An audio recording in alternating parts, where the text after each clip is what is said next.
Praise the Lord. கர்த்தருடைய பரிசுத்த நாமம் மகிமைப்படுவதாக. பரிசுத்த மத்தேயு எழுதின சுவிசேஷ புத்தகம் 8ஆம் அதிகாரம்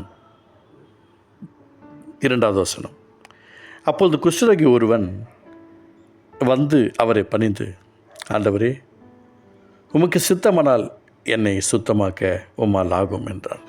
எனக்கு பிரியமானவர்களே, ஒரு ஆசீர்வாதம் தேவனிடத்தில் பெற வேண்டுமானால், நம்முடைய ஜெப வாழ்க்கையில் ஜெயம் கிடைக்கணும் அப்படின்னு சொன்னால், எனக்கு ஒரு சப்போர்ட் கிடைக்கணும், எனக்கு ஒரு அதிசயம் நடக்கணும், எனக்கு ஒரு அற்புதம் நடக்கணும் அப்படின்னு நினச்சா, நம்ம செய்ய வேண்டிய ஒரு விஷயம் நல்லா நோட் பண்ணிக்கோங்க. தேவனிடத்தில் தான் நம்ம வரணும். ஏசப்பட்ட ஒரு குஷ்டரோகி வராரு. அவர் வந்து அவரை பரிந்து கொள்ளுகிறார். ஆண்டவரே என்று சொல்லுகிறார். உமக்கு சித்தமானால் என்னை சுத்தமாக்க உம்மால் ஆகும் அப்படின்னு சொல்கிறார். நம்ம கூட நிறைய நேரங்களில் தேவனுடைய நாமத்தை மகிமைப்படுத்துவதற்கு இடம் கொடுக்க மாட்டேங்கிறோம். யாரோ ஒரு மனுஷன் நம்பும்படியாக பேசிடுறாங்க. யாராவது ஒருத்தர் நம்பும்படியாக சொல்லிட்டா உடனே அவங்களை நம்பிடுறோம். கொஞ்சம் யோசித்து பாருங்களேன். அந்த சித்தம் நம்முடைய வாழ்க்கையில் கடந்து வரணுங்க. மனுஷனை நம்புவதை விட்டுடணும்.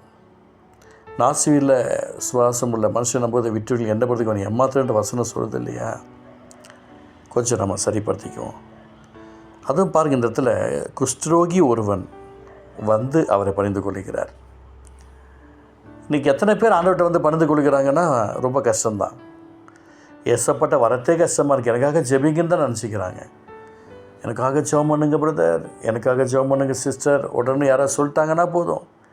இந்த புதுசாக ஊழியத்துக்கு வரவங்கெல்லாம் என்ன பண்ணுறாங்க, அவங்களுக்காக உபவாசம் பண்ணி கண்ணீர் வச்சு கதறி எழுது அவங்களுக்கு அற்புதத்தை வாங்கி கொடுத்துருவாங்க. அதுங்க பாட்டில் அதுங்க வேலை பார்த்துட்டு போயிட்டே இருக்குங்க. எல்லா புதுசாக வர ஊழியக்காரர்களுக்கு தான் கதை. அப்புறம் தான் போக போக போக இவங்க உடம்பே முடியாமல் போகிறது. எனக்கு பிரியமானவர்களே, ஒருத்தவங்களுக்கு அற்புதம் நடக்கணும்னா அவங்க தேடி வரட்டுங்க. குஷ்டரோகி ஒருவன் வந்து அவரை பணிந்து, ஆண்டவரே, உமக்கு சித்தமானால் என்னை சுத்தமாக்க உம்மால் ஆகும்.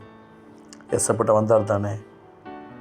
இன்றைக்கி ஏன் சின்ன விஷயமோ பெரிய விஷயமோ, ஆண்டவரே நான் கடனில் இருக்கிறப்பா, இந்த தேவைகளுக்கு மத்தியில் இருக்கிற ஆண்டவரே, இந்த எதிர்பார்ப்புகளுக்கு மத்தியில் இருக்கிற ஆண்டவரே, எங்களுக்கு அற்புதம் செய்யுங்கப்பா, அதிசயம் செய்யுங்கப்பா, ஆசீர்வதிங்கப்பா என்று மன்றாடும்போது அந்த தேவனுடைய ஆசீர்வாதம் நமக்கு நிச்சயமாக வரும். கடனாக இருந்தால் அதை அடக்கி கர்த்தர் வழிவாசல் திறப்பார். வேதனையாக இருந்தால் வேதனை நீக்கிறதுக்கு ஒரு வழிவாசல் திறப்பார். துன்பமாக இருந்தால் துன்பத்தை நீக்குகிற ஒரு வழிவாசல் திறப்பார். வியாதியாக இருந்தால் வியாதியை நீக்குவதற்கு ஒரு அற்புதத்தை செய்வார். என்ன விஷயத்தில் நீங்கள் தடுமாறுகிறீங்களோ அதில் கர்த்தர் உதவி செய்வார். இயேசு தமது கையை நீட்டி அவனை தொட்டி எனக்கு சித்தம் உண்டு சுத்தமாக என்றார். உடனே குஷ்டரோகம் நீங்கி அவன் சுத்தமானு சொல்லி பார்க்குறோம். உடனே அந்த அற்புதங்கள் நடக்கிறது, உடனே அந்த அதிசயங்கள் நடக்கிறது. அவர் ஆண்டவர்கிட்ட வராமல் தான் நடந்திருக்குமா? இன்றைக்கி வீட்டில் இருக்கிறவங்களை ஏசப்பட்ட கூட்டிகிட்டு வாங்க, சர்ச்சைக்கு கூட்டிகிட்டு வாங்க, ஆண்டவரை பார்க்க சொல்லுங்கள், ஆண்டவருடைய நாமத்தை மகிமைப்படுத்த சொல்லுங்கள். அங்கே பாருங்கள், இயேசு அவனை நோக்கி, இதை நீ ஒருக்கும் சொல்லாதபடி எச்சரிக்கையாயிரு, ஆயினும் அவர்களுக்கு சாட்சியனை போய் ஆசிரியனுக்கு உன்னை காண்பித்து மோசே கட்டளிட்ட அந்த காரியங்கள்லாம் செய்து முடி என்று சொல்லி கர்த்தர் வாக்கு பண்ணுகிறார். இன்றைக்கி நிறைய பேருடைய வாழ்க்கை இப்படி தான் கிடக்கிறது. நான் இயேசுவின் நாமத்தினால உங்களுக்கு நான் சொல்லுகிறேன், அவனுடைய ஆசீர்வாதம் உங்களோடு கூட இருக்கட்டும். அதனால் இயேசப்பட்ட யார் வந்தாலும் அவங்களுக்கு ஒரு வாசல் திறக்கப்படும். அன்பு தகப்பனே, இந்த வார்த்தை எங்களுடைய வாழ்க்கையில் மனம் திரும்புதல் உண்டாகட்டும்பா. கிருபை செய்யும் பரிசுத்த ஆசீர்வாதம் சமம் இருக்க மாட்டேன். இயேசு பிதாவே, ஆமென், ஆமென்.